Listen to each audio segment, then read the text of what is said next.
Before streaming services and 24/7 kids networks, there was a time when children had to wait. Wait for that perfect Saturday morning.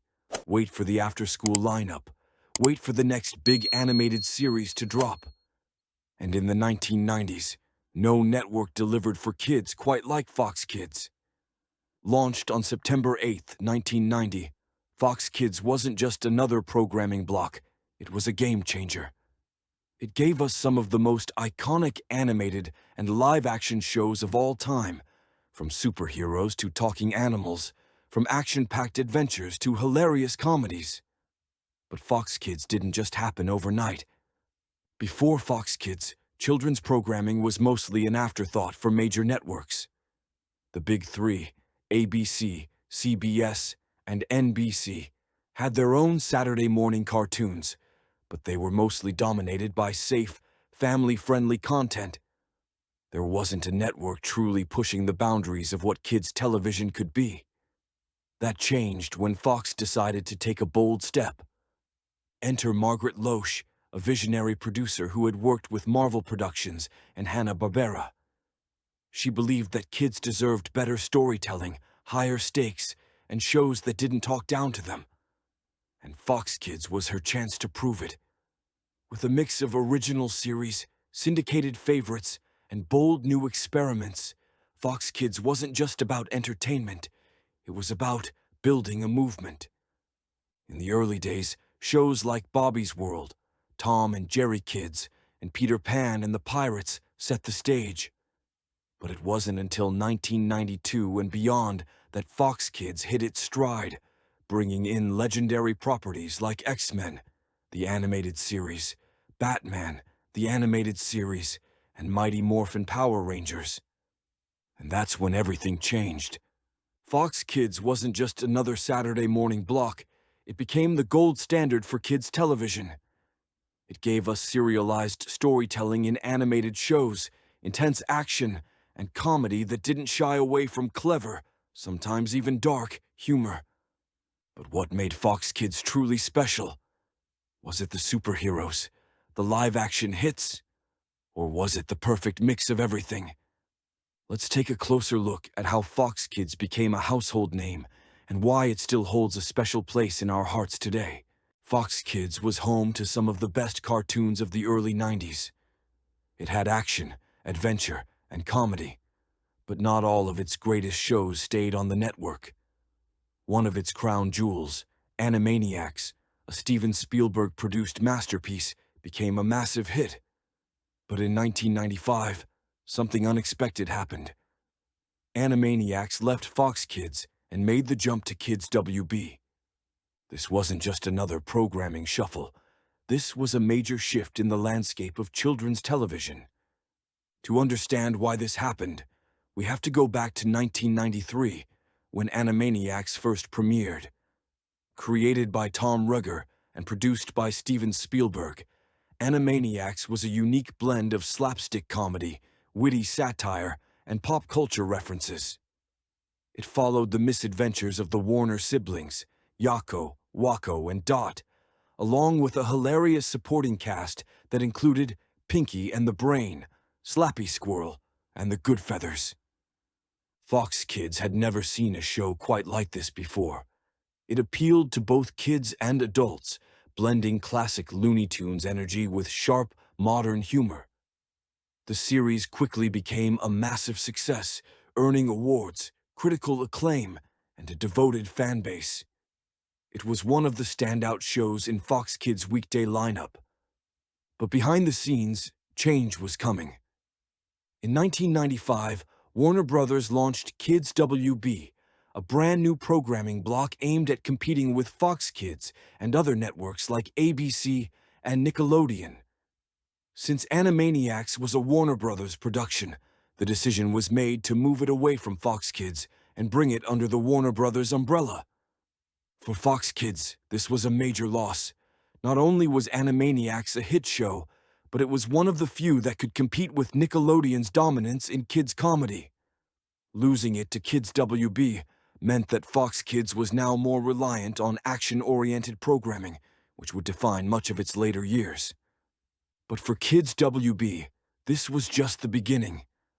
Animaniacs helped establish the new network's identity, bringing along Pinky and the Brain, and later paving the way for Batman, Superman, and Pokemon to become Saturday morning icons. This move wasn't just about one show. It was a turning point in kids' TV history. It was a sign that networks were consolidating power, and the days of free-for-all syndication deals were coming to an end. From this point forward, major studios wanted full control over their IPs, and shows would no longer be scattered across different networks like they had been in the 80s and early 90s. And this wouldn't be the last time Fox Kids lost a heavy hitter. But what if Animaniacs had stayed? Would Fox Kids have leaned more into comedy instead of doubling down on action? Could it have kept up with Nickelodeon's growing dominance? One thing is for sure, Kids WB was just getting started. Check out my Kids WB video for a deep dive into how this new network changed Saturday mornings forever. Before superheroes and monsters took over Fox Kids, there was a different kind of adventure, Peter Pan and the Pirates. This wasn't your typical Saturday morning cartoon. I personally did not grow up watching this show. It was suggested by one of my viewers, and for a really good reason too. This was a show that took a classic tale and gave it a darker, more mature twist, making Neverland feel more real, more dangerous, and more magical than ever before. Premiering in 1990, Peter Pan and the Pirates was one of the first original animated series to air on Fox Kids. At a time when most kids' cartoons were lighthearted and simple, this show dared to be bold. It took J.M. Barrie's timeless story and expanded it, adding depth to the characters, new adventures, and a more serious tone than many of its predecessors. One of the biggest highlights? Tim Curry as Captain Hook. If you grew up watching this show, you know that Curry didn't just play Hook, he became Hook. His performance gave the character a menacing yet theatrical presence, making him one of the most memorable versions of Captain Hook ever put on screen. And the industry noticed. Curry's performance earned him a Daytime Emmy Award in 1991 for Outstanding Performer in an Animated Program. Unfortunately, Peter Pan and the Pirates only lasted one season, airing 65 episodes before fading into obscurity. It didn't get the reruns or merchandising push that many other 90s cartoons received, which is why it remains one of Fox Kids' most underrated gems. But for those who watched it, it left a lasting impact. It proved that kids' cartoons could be adventurous, serious, and artistic, qualities that future Fox Kids shows like Batman, the animated series, and X-Men would embrace. So, did you watch Peter Pan and the Pirates? Do you remember Tim Curry's incredible performance as Hook? Let me know in the comments. If you grew up in the 90s, your first introduction to Marvel probably wasn't the comics. It was Fox Kids. Before the MCU, before billion-dollar box office hits, Marvel was telling some of its best stories through animation, and Fox Kids was the place to watch them. In 1992, X-Men. The animated series changed everything. Superhero cartoons had existed before, but nothing like this. This show took its audience seriously. It gave us complex storytelling, serialized arcs, and themes of prejudice, family, and heroism, all wrapped in an unforgettable opening theme song. It wasn't just a kids' show, it was a gateway to the Marvel Universe. Then, in 1994, Spider-Man. The animated series swung onto the scene and took serialized superhero storytelling to new heights. The show balanced Peter Parker's personal struggles with epic multi-part storylines, bringing in characters like Venom, the Green Goblin, and even the X-Men in crossover episodes. These weren't just cartoons. They were some of the best adaptations of Marvel Comics ever put on screen. They introduced a generation to Wolverine, Cyclops, Rogue, Jean Grey, and of course Peter Parker. But while X-Men and Spider-Man started on Fox Kids, their journey didn't end there. By the early 2000s, Marvel was shifting its animation to new networks, and Fox Kids itself was fading away. Soon, a new era of Marvel animation would emerge, one that would find a home on Jetix. Shows like X-Men, Evolution, Spider-Man Unlimited, and The Avengers. United They Stand continued the legacy of Marvel cartoons, but with a new generation in mind. And later, Jetix would become the launchpad for Wolverine and the X-Men and Spectacular Spider-Man, keeping Marvel's animated legacy alive. Fox Kids may have laid the foundation, but Jetix helped keep Marvel animation relevant long after Fox Kids disappeared. For more on how Jetix became the new home for action-packed Marvel series, check out my Jetix video. Fox Kids wasn't just home to Marvel, it was also the birthplace of one of the most legendary animated series of all time, Batman, the animated series. Premiering on September 5th, 1992, this was not your average superhero cartoon.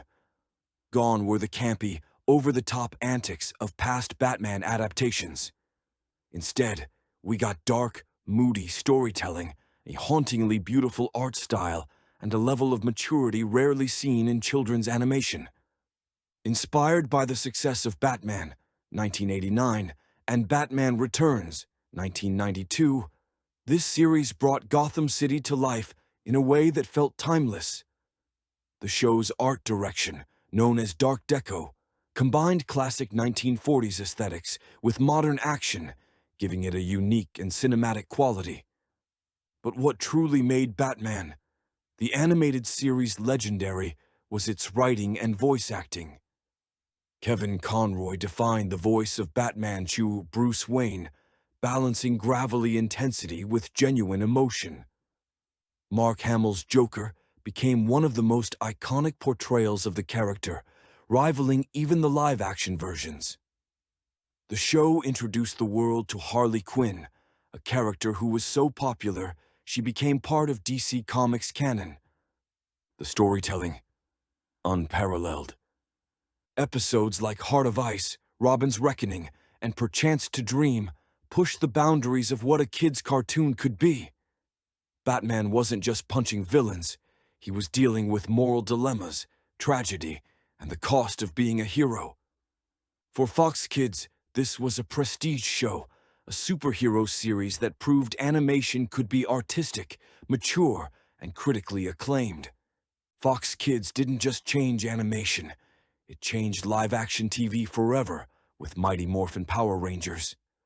Before 1993, most live-action kids' shows were sitcoms or low-budget adventure series, but nothing like this had ever been seen before.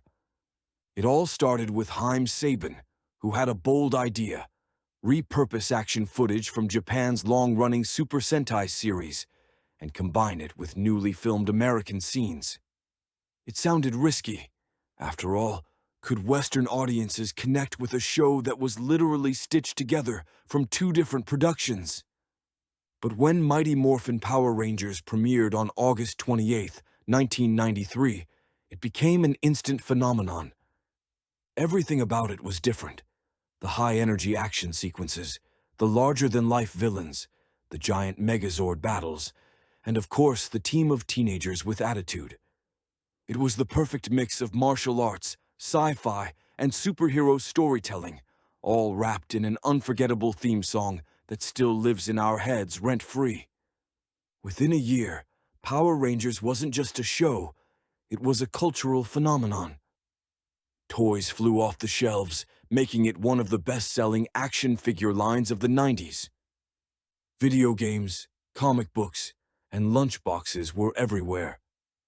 A Hollywood movie hit theaters in 1995, solidifying its place in pop culture. Fox Kids had struck gold, and Power Rangers became the backbone of its live-action programming for nearly a decade. Every season brought new Rangers, new Zords, and new villains, but the formula remained the same: action-packed, colorful, and endlessly exciting. For me, Power Rangers wasn't just another show. It was the show, my personal favorite. What was yours? But as Fox Kids began to decline in the early 2000s, Power Rangers found itself at a crossroads.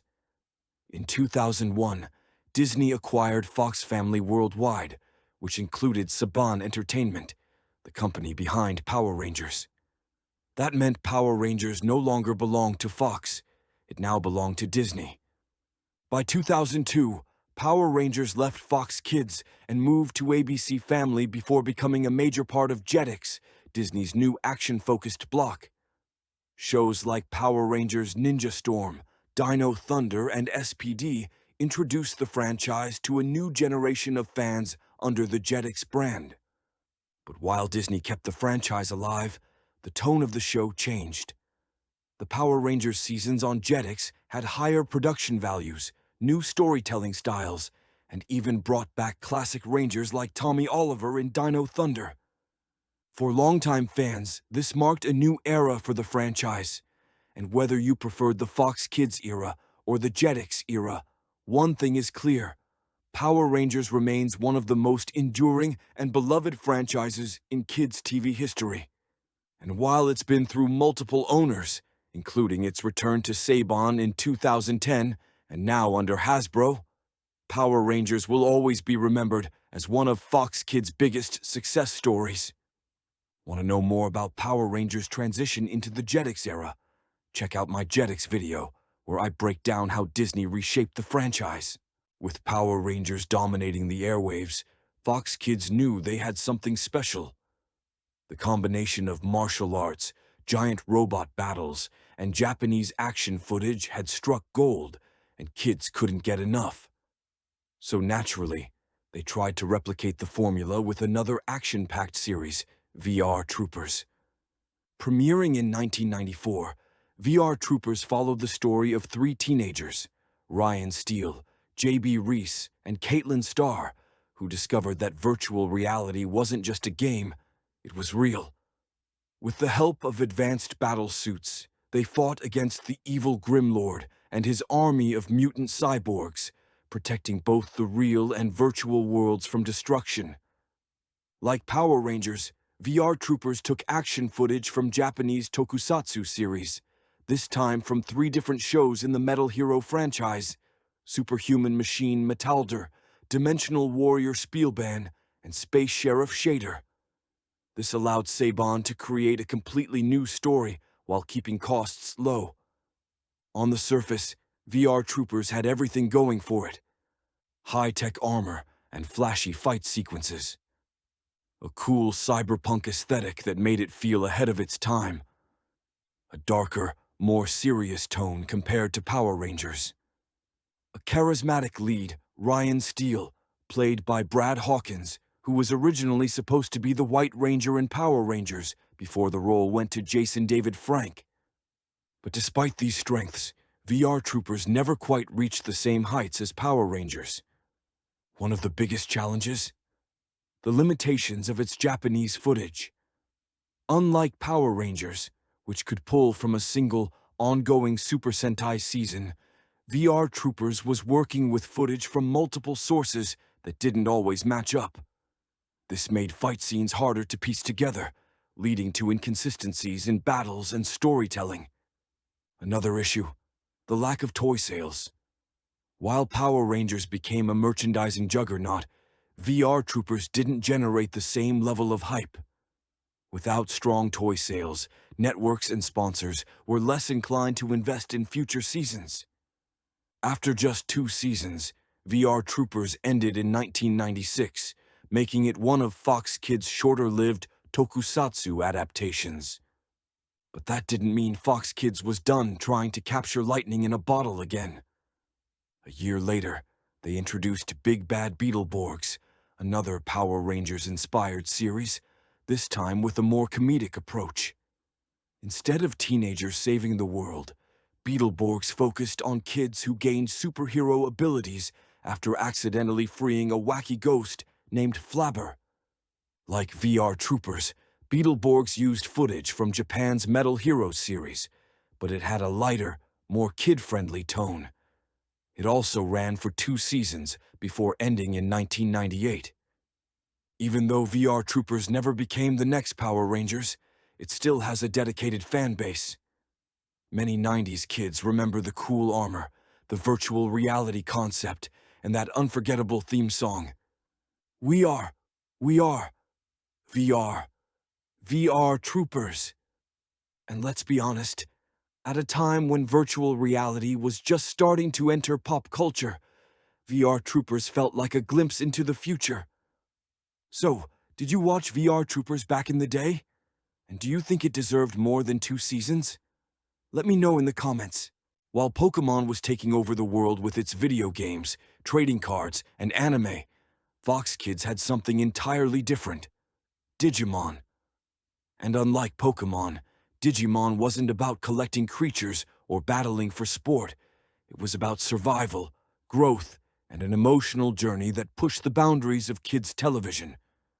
Premiering in August 1999, Digimon Adventure followed a group of kids: Tai, Matt, Sora, Izzy, Mimi, Joe, and TK, who were suddenly transported to a mysterious world known as the digital world.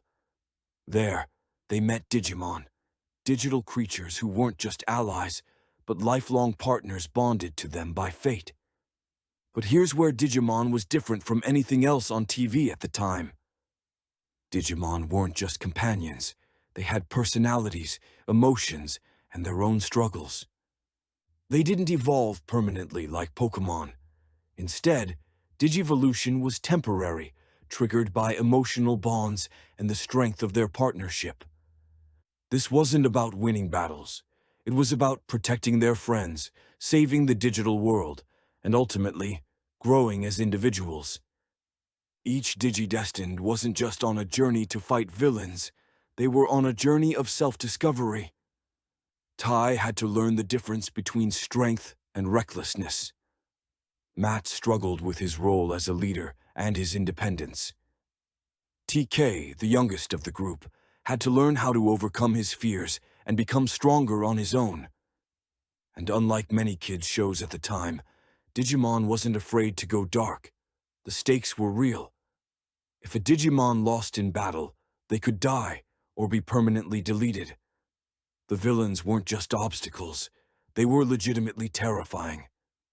From Devimon to Miotismon to Apokalaman, each arc escalated the stakes, forcing the characters to make difficult choices and face their deepest fears.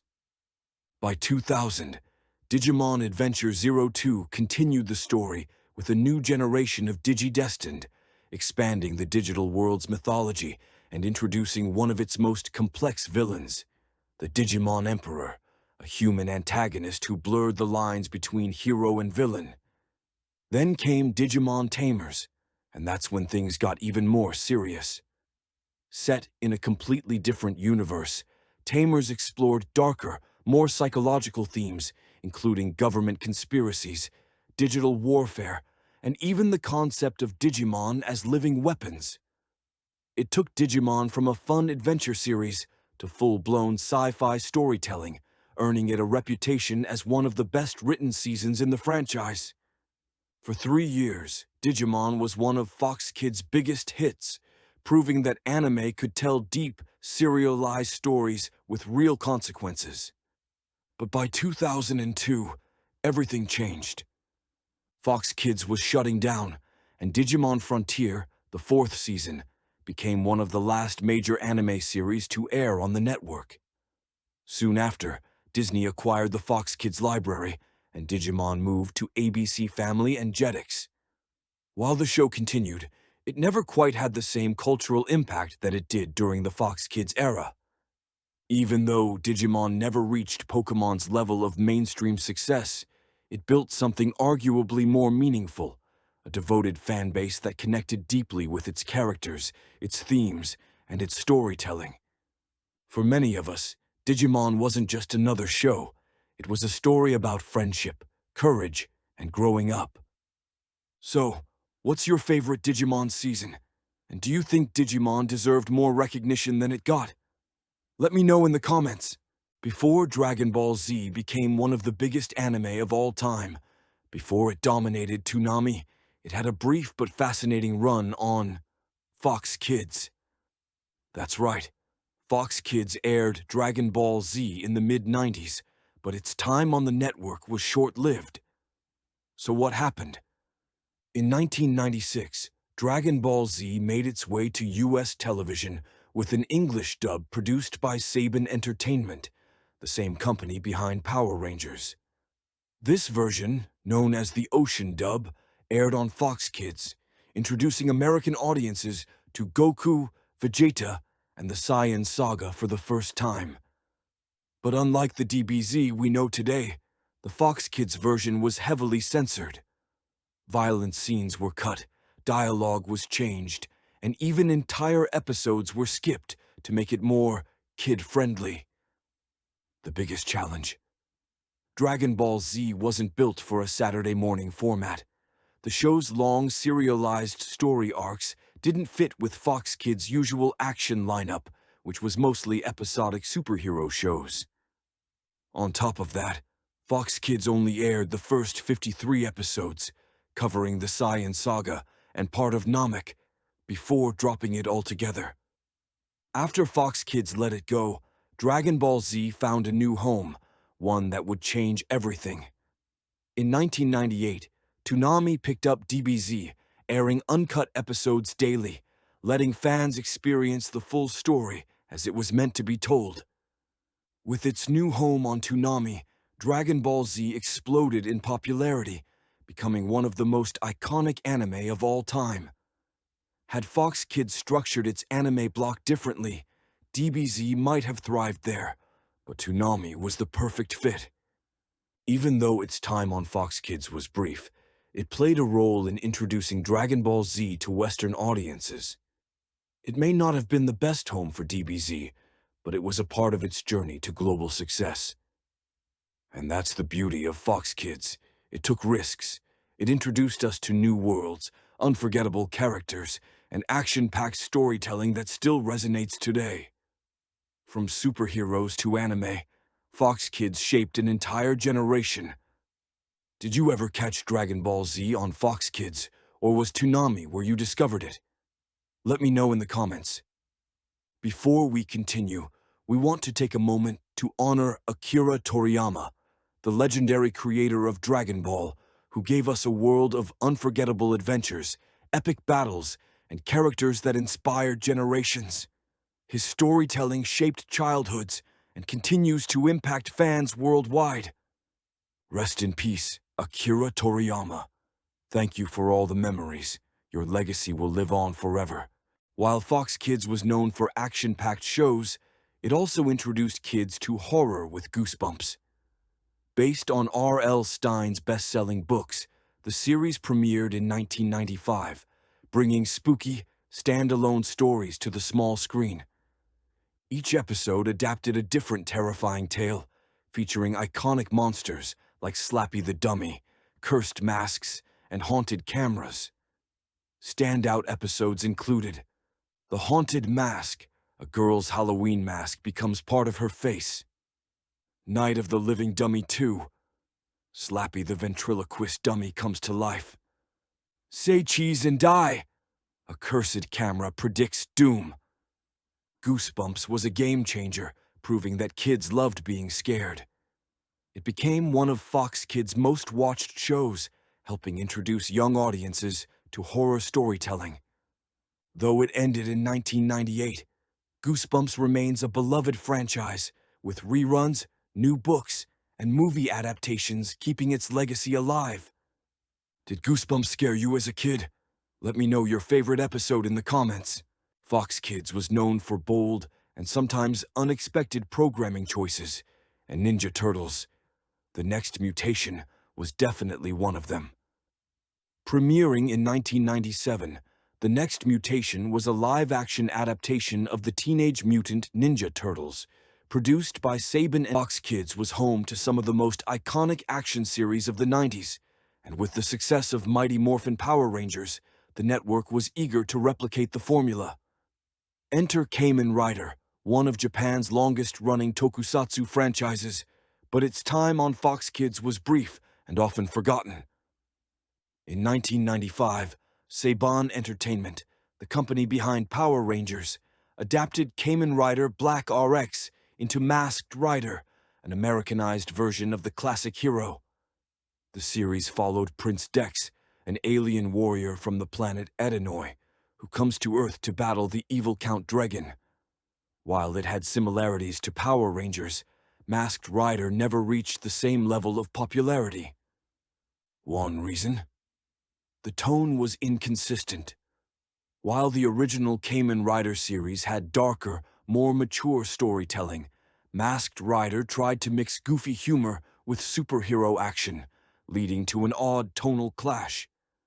The character was first introduced in a Power Rangers crossover, but even that couldn't save the series. After just one season, Masked Rider was cancelled. It would take over a decade before Kamen Rider got another shot in the US. In 2009, Kamen Rider Dragon Knight, based on Kamen Rider Ryuki, aired on the CW's 4Kids block. While it had a more faithful adaptation style and better storytelling, it still struggled to find an audience and was cancelled after one season. Unlike Power Rangers, which thrived on team-based action and toy sales, Kamen Rider traditionally focused on a solo hero's journey, making it harder to market to Western kids. The franchise also had darker, more mature themes, which didn't fit the Saturday morning cartoon vibe that networks were pushing at the time. Even though Kamen Rider never took off on Fox Kids, its legacy lives on through hardcore fans and the resurgence of Tokusatsu appreciation worldwide. Today, more Kamen Rider series are becoming available for streaming, and interest in the franchise continues to grow. Did you ever watch Masked Rider on Fox Kids? And do you think Kamen Rider could work in the US today? Let me know in the comments. By the early 2000s, Fox Kids, the network that once dominated children's television with Power Rangers, X-Men, Batman, Digimon, and more, was struggling. Competition from Kids WB, Cartoon Network, and Nickelodeon was stronger than ever, and ratings were dropping. Behind the scenes, major changes were happening. In 2001, Disney acquired Fox Family Worldwide, which included Fox Kids, Fox Family Channel, and Saban Entertainment. Rather than maintaining Fox Kids as a competitor, Disney phased it out entirely. By 2002, Fox Kids was officially gone. The weekday block was sold to 4Kids Entertainment, which rebranded it as Fox Box later, 4Kids TV. Fox Kids' biggest shows disappeared, while Disney shifted focus to ABC Kids and Toon Disney's Jetix. On September 7, 2002, Fox Kids aired for the last time, marking the end of an era. In 2004, Jetix was launched as Disney's answer to Fox Kids, bringing action-packed shows with superheroes, sci-fi, and anime-inspired series. Power Rangers continued under the Jetix brand, starting with Ninja Storm. Marvel Animation found a new home, featuring The Amazing Spider-Man and Wolverine and the X-Men. New animated hits like Super Robot Monkey Team Hyperforce Go and Oban Star Racers debuted. While Jetix built a loyal fan base, it never had the same cultural impact as Fox Kids. It felt more like a corporate rebranding rather than a pioneering network. By 2009, Jetix was rebranded into Disney XD, officially severing its connection to Fox Kids. Want to know more about the rise and fall of Jetix? Check out my Jetix video. Even though Fox Kids is gone, its influence on children's television remains undeniable. It wasn't just a network, it was a cultural revolution, shaping the way animated and live-action shows were made, marketed, and remembered. The bold, risk-taking spirit of Fox Kids lives on through the franchises it helped elevate, the storytelling innovations it pioneered, and the generation of fans who still hold its shows close to their hearts. Power Rangers remains a thriving franchise. Shows like X-Men, the animated series, have found new audiences on Disney+, proving their lasting impact and storytelling brilliance. The show's influence can be seen in everything from the X-Men movies to the upcoming X-Men '97 revival, showing that its legacy still resonates with both longtime fans and new viewers alike. The way X-Men. The animated series handled serialized storytelling, mature themes, and comic-accurate adaptations set the stage for modern superhero animation, and even the MCU's approach to character development.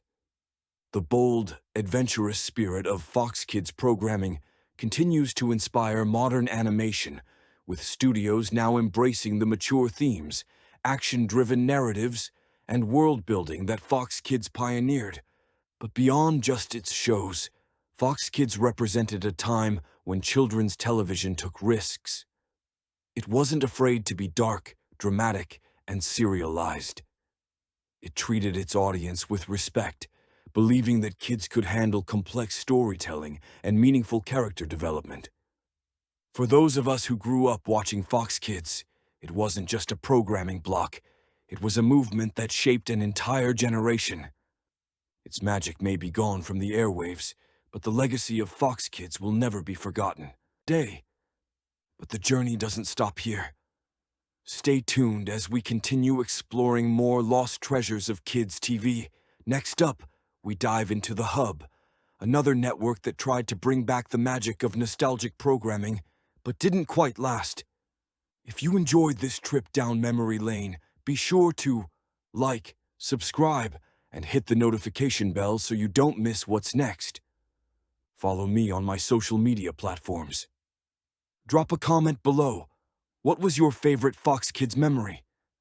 Check out my Patreon if you'd like to support the channel and help me create even more in-depth retrospectives like this one. Thank you all for watching, reminiscing, and reliving these classic shows with me. Fox Kids may be gone, but its legacy will always live on. See you in the next time.